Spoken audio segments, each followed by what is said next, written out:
दूर किसी जंगल में टूनटूनी चिड़िया रहा करती थी। उसकी 3 बेटियां थी।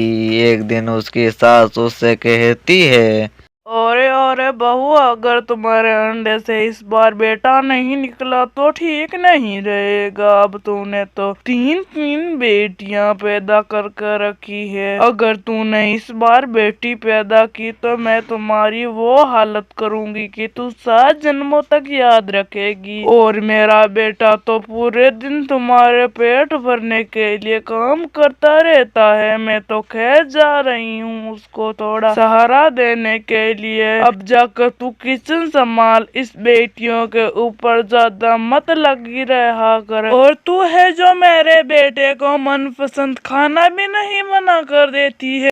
हेलो दोस्तों, हमारे वीडियो को लाइक करें, शेयर करें, कमेंट करके जरूर बताएं कि हमारा वीडियो आपको कैसा लगा है। माँ जी, मेरी बेटियां कल रात से भूखी है। मैं इन्हें थोड़ा भोजन करा दूं, फिर मैं किचन में ही जा रही हूँ। क्या कहा? तुम्हारी बेटियां कल रात से भूखी हैं? मैं तो सुबह से देख रही हूँ कि यह बकरी की तरह मुंह चला रही है और तू कह रही है कि यह भूखी है। ला ये रोटियां मुझे दे, मैं भूखे कुत्तों को खिला दूंगी पर तेरी बेटियों को नहीं। सुंदरी कभी टूनटूनी चिड़िया के हाथों से वे रोटियां छीन लेती है। माँ जी, दे दो ये रोटियां, मुझे दे दो, मेरी बेटियां सचमुच भूखी है। दादी, हमको रोटियां दे दो ना, हम कल रात से भूखी हैं। कल रात आपने हमको खाना नहीं दिया था। मैं मजबूर हूँ बेटा। मम्मा मम्मा, हमको भूख लगी है। दादी तो खेत चली गई है, अब तो हमको खाना खिला दो। कैसे दे दूँ? तुम्हारी दादी तो रोटियां ताले में रख कर गई है। ये भगवान, आप ये हमारे साथ क्या कर रहे हैं? हमारी बेटियां भूखी है और मैं कुछ नहीं कर सकती हूँ। और तभी दरवाजे पर दस्तक होती है। सुंदरी, ओ सुंदरी, ये लो मिठाई, मेरी बहू को बेटा हुआ है। मैं पूरे गांव को लड्डू बांट रही हूँ। तू भी मीठा मुंह कर ले और मेरे बेटे को आशीर्वाद दे दे। काकी जी, माँ तो खेत पर चली गई हैं, आएंगी तो मैं उसको बता दूंगी।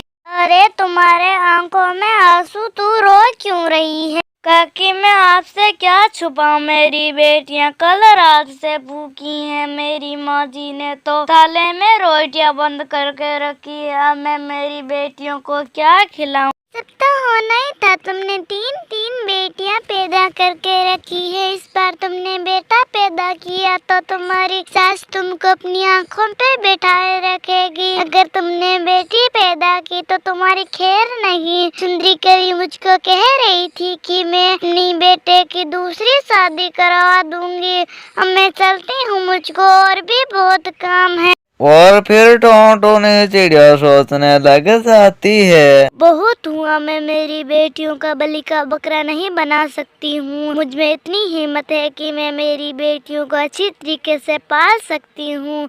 मुझको किसी के सहारे की जरूरत नहीं है। टूनटूनी चिड़िया एक कड़ा फैसला ले लेती है। वे अपनी 3 बेटियों को लेकर घर से बाहर निकल जाती है। मम्मा, तुम हमको लेकर कहाँ जा रही हैं? अगर दादी और पापा को पता चला तो हमको वो बहुत पीटेंगे। बेटा, ये अब तुमको नौबत नहीं आएगी। अब तुम्हारे दादी और पापा तुमको कभी नहीं मारेंगे। टूनटूनी चिड़िया उड़ते उड़ते दूसरे जंगल के कोने में पहुंच जाती है। वहां पर गरीब और भूखे लोगों को भोजन दिया जा रहा था। टूनटूनी चिड़िया वहां पर जाती है। भैया, हम भी कल रात से भूखी हैं, क्या हमको भी भोजन मिलेगा? अरे अरे हाँ बहन जी, ये भूखे और गरीब लोगों को हम भोजन करा रहे हैं। हमारे मुखिया जी बहुत ही अच्छे हैं। टूनटूनी चिड़िया और उनकी 3 बेटियां पेट भर कर भोजन खा लेती हैं। तभी एक जोर से आवाज आने लग जाती है,